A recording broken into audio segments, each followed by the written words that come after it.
Hello everyone, once again welcome to our YouTube channel aptitude corner. तो यहाँ पे मैं आपको इस वीडियो में हम डिस्कस करने वाले हैं कि जो इंजीनियरिंग से टॉपिक से रिलेटेड कैसे प्रिपरेशन करनी चाहिए। तो पहले तो यहाँ पे देख लो कि सिलेबस क्या है। मैंने पहले भी ये वीडियो में बताई थी कि इंजीनियरिंग के सिलेबस में है basics of civil engineering concepts, basics of electrical and electronics concepts and basics of mechanical engineering concepts. ठीक है, तो आप लोग का डाउट था कि मैम अगर हम मैकेनिकल के हैं तो हमें इलेक्ट्रिकल और सिविल भी पूरा पढ़ना है प्लस इलेक्ट्रॉनिक्स, और या फिर एग्जांपल अगर मैं सिविल का हूँ तो मुझे इलेक्ट्रिकल, इलेक्ट्रॉनिक्स और मैकेनिकल तीनों पढ़ना पड़ेगा क्या इन डेप्थ। तो हाँ, इसके बारे में मैं बताने वाली हूँ कि मैं कैसे प्रिपरेशन कर रही हूँ। मैंने आज तक काफ़ी मेंस दी हूँ, बैंकिंग के हो गया, इंश्योरेंस के हो गया, अदर जो भी सेक्टर्स हैं। लेकिन प्रॉपर ऐसा कि इंश्योरेंस सेक्टर में जैसे कि यहाँ पर है ना OICL, ओरिएंटल इंश्योरेंस कंपनी, इसमें अगर आपको सिर्फ स्पेशलिस्ट के पोस्ट के लिए है तो उसका मुझे उतना तो आइडिया नहीं है, बट मैंने गैदर करने की कोशिश करी। जितने इन्फॉर्मेशन है, जितने भी ऑनलाइन सोर्स है, यूट्यूब है, गूगल है, टेलीग्राम है, तो वहाँ से मुझे जितना पता चला और मैं किस तरह से प्रिपरेशन कर रही हूँ, मैं वो स्ट्रैटेजी शेयर करूँगी। तो आप लोग एकदम से भी, मैं पहले ही बता देती हूँ कि एकदम से आप रिलाई मत कीजिए कि हाँ मैं जो बता रही हूँ एग्जैक्टली वैसे ही आएगा। लेकिन मुझे जहाँ तक पता चला है तो मैं इस तरह से प्रिपरेशन कर रही हूँ, ये मैं आपको बताने वाली हूँ। ठीक है, तो पहली बात रही सिविल सिलेबस की। अब यहाँ इन्होंने डायरेक्ट दे दिया है कि आपको बेसिक्स से करना है। ठीक, तो बेसिक्स में तो आपको पूरा कोर्स जो है 4 साल का ऑब्वियसली आपको वो कवर नहीं करना है। बेसिक्स मीन्स हल्का हल्का ऊपर से टॉपिक्स आपको कवर उसमें करना है। जब मैं फर्स्ट ईयर में थी तो हमें मैकेनिक्स का सब्जेक्ट्स होता था, जो कि मैकेनिकल इंजीनियरिंग और सिविल इंजीनियरिंग दोनों को ही आगे चल करके बेसिक्स है उनका। एक BEE करके सब्जेक्ट था, बेसिक्स ऑफ इलेक्ट्रिकल इंजीनियरिंग। तो ये इसमें जो कवर होगा, आप कह सकते हैं कि बेसिक्स ऑफ इलेक्ट्रिकल इंजीनियरिंग वहाँ से आप कर सकते हो। बट जो इलेक्ट्रॉनिक्स के प्रैक्टिकल्स होते थे और बेसिक्स रहता था कि गेट्स के बारे में हो गया, है ना, तो ये सब था। और मैकेनिकल इंजीनियरिंग प्रॉपर नहीं था। लेकिन मेरे ख्याल से अभी जब से नेशनल एजुकेशन पॉलिसी अप्लाई हुई है 2020 की, तो मे भी शायद से मैंने सर्च किया तो सिलेबस काफ़ी चेंज हुआ है। तो मैंने वहाँ से गैदर करने की कोशिश करी इन्फॉर्मेशन की क्या है इनके टॉपिक्स। तो मुझे एक साइट मिली जहाँ पर उन्होंने कहा कि ये फर्स्ट ईयर इंजीनियरिंग के सब्जेक्ट्स हैं। देखो, हर यूनिवर्सिटी का सिलेबस अलग रहेगा, तो कुछ यूनिवर्सिटीज़ ने अभी वो अप्लाई कर दिया है न्यू एजुकेशन पॉलिसी। कुछ लोगों ने शायद से जो उनका ओल्ड सिलेबस है उनको ही मेंटेन करके चल रहे हैं। तो आप ये मत सोचिएगा जो मैं अभी बता रही हूँ तो आप बोलोगे कि नहीं हमारे यहाँ तो फर्स्ट ईयर का सिलेबस अलग है। रिसेंट सिलेबस और जहाँ पर उन्होंने अप्लाई किया है वहाँ पे मुझे एक कंटेंट मिला है कि बेसिक्स क्या है सिविल इंजीनियरिंग का, बेसिक्स क्या है इलेक्ट्रिकल इलेक्ट्रॉनिक्स का। तो मैं वो आपके साथ वो सिलेबस जो है डिटेल वाला जिसमें बेसिक्स कवर किया गया, मैं वो आपके साथ शेयर करने वाली हूँ। आप लोग सोच रहे होंगे कि मैं ये चीज़ इतने डिटेल में क्यों बता रही हूँ। क्यों मैं इसलिए बता रही हूँ क्योंकि मुझे ये खुद टैली करने में, ढूंढने में पूरा दिन गया कि क्या करना है मुझे, किस टॉपिक को कवर करना है। क्योंकि ज़्यादा मार्क्स का तो है नहीं, ऑब्वियसली एक ही सेक्शन है, हमें एक ही सेक्शन में हम पूरा ही इनटू नहीं हो सकते हैं। रीजनिंग, क्वांट, करंट अफेयर्स, हमको ये सब भी साइड बाय साइड मेंटेन करके चलना है। इसलिए मैं अभी आपको वो शेयर करती हूँ जो मुझे PDF मिला है। PDF नहीं कह सकते, लेकिन जो सोर्स मिला है कि वो क्या क्या है। स्टूडेंट्स, ये शेयर करने से पहले मैं आपको बताना चाहती हूँ कि प्लीज़ आप लोग, काफ़ी लोग देखते हो वीडियोस, व्यूज़ आते हैं मुझे थाउजेंड्स में आते हैं, बट लेकिन सब्सक्राइब कोई भी नहीं करता है। तो प्लीज़ सब्सक्राइब करो, क्योंकि मैं पूरा दिन बैठ करके बस इसी के पीछे लगी थी, क्योंकि सब लोग डिमांड कर रहे थे कि वीडियो बनाओ करके ना। तो टाइम लगता है हर एक का, जिनका सिलेक्शन हो गया उनका इंटरव्यू देखना, जो दूसरे इसमें है, दूसरे सेक्टर में है, दूसरे ऑर्गेनाइजेशन में है, अगर उन्होंने एग्जाम लिखा है तो उनके एक एक चीज़ को देखना, टैली करना, है ना। तो आप प्लीज़ सब्सक्राइब कीजिए, ठीक है। और अगर आपको मैं आगे बताती हूँ और बाकी का, तो यहाँ पे देखिए, ये फर्स्ट है जो है ये मैकेनिकल इंजीनियरिंग के नोट्स है, ठीक है। ये यहाँ पे देख सकते हैं सिलेबस। उसमें यहाँ पे इसमें 5 यूनिट्स कवर्ड है। फर्स्ट है यूनिट 1। इसमें देख लीजिए कि आपको materials, classification of engineering material, composition, ये जो अपना एक सब्जेक्ट था, जिनका मैकेनिकल होगा उनको पता होगा, मेटलर्जी करके सब्जेक्ट था, वो उसका बेसिक्स यहाँ पे कवर है। जो है टॉपिक वाइज अगर आप देख लिए तो हो जाएगा। उसके बाद है यूनिट 2, इसमें है मेजरमेंट। ये मुझे प्रॉपर जैसे अपन 12th में मेजरमेंट्स अलग अलग करते थे ना प्रैक्टिकल्स, वैसा है। वर्नियर कैलिपर हो गया, स्लिप गेज हो गया, और यहाँ पर आखिरी में है casting, carpentry, welding, introduction to lathe. मतलब ये बेसिक्स है, उससे ही क्वेश्चन आएगा। इसका प्रॉपर एक सब्जेक्ट तो नहीं था, लेकिन इसमें बेसिक्स है, कवर किया गया है। फिर यूनिट 3 है, इसमें फ्लूइड्स, जैसे कि हमें ये था बर्नौलीज थ्योरम, फ्लूइड मैकेनिक्स था। ये फ्लूइड मैकेनिक्स का ही पार्ट है, लेकिन ये बहुत ही लाइटली उसमें बस यहाँ पे बस हमें पता चलना चाहिए कि टाइप्स ऑफ फ्लूइड क्या है। Newtonian fluid, non Newtonian fluid था, जैसे कि न्यूटन्स लॉ ऑफ विस्कोसिटी क्या है, पास्कल्स लॉ क्या है, देखिए बर्नौलीज इक्वेशन है, ये पता रहना चाहिए। डिटेल में नहीं करना है, जो जो वर्ड है बस उसका आपको मीनिंग पता रहना चाहिए, ताकि उसके बेस पे अगर आपको एमसीक्यूज आ रहे तो आप उसको अटेम्प्ट कर सको। फिर यूनिट 4 थर्मोडायनामिक्स, ऑब्वियसली मैकेनिकल है तो थर्मोडायनामिक्स तो रहना ही है।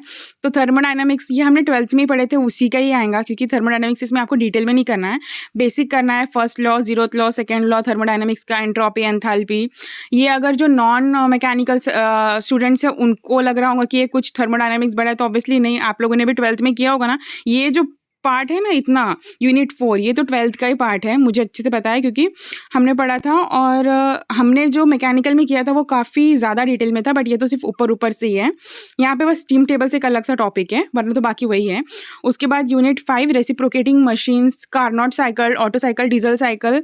ये इसमें मुझे ऐसा लगा कि ये कुछ ज़्यादा डिटेल में कवर कर दिया गया है, बट इसका भी सिर्फ ऊपर का ही पार्ट करना है आपको, तो ईजी ही है, कुछ ज़्यादा टफ नहीं है। अब जो मैकेनिकल के होंगे उनको तो ईजी लग रहा होगा ऑब्वियसली, क्योंकि ये इसमें कुछ है ही नहीं दम, जहाँ तक मुझे लग रहा कि मुझे तो लग रहा था कि हाँ कुछ ज़्यादा नहीं पूछा गया है।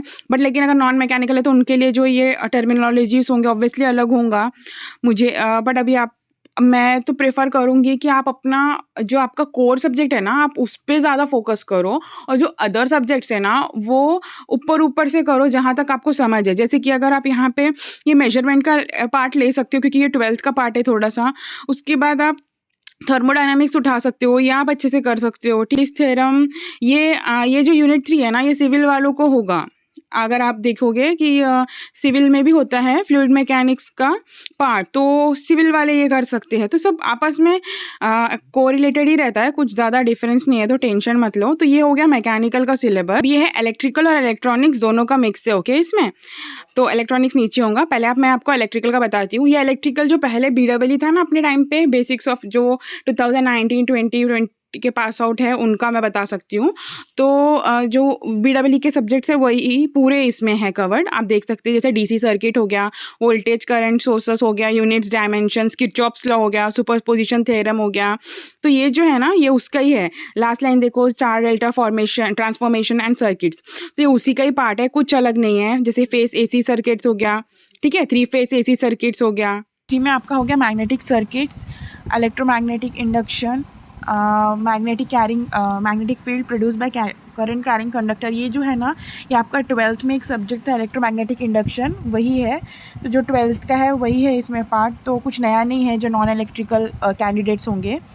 उसके बाद है आपका यूनिट 4। यूनिट 4 में है electrical machines, classification, working principle of DC machines वगैरह।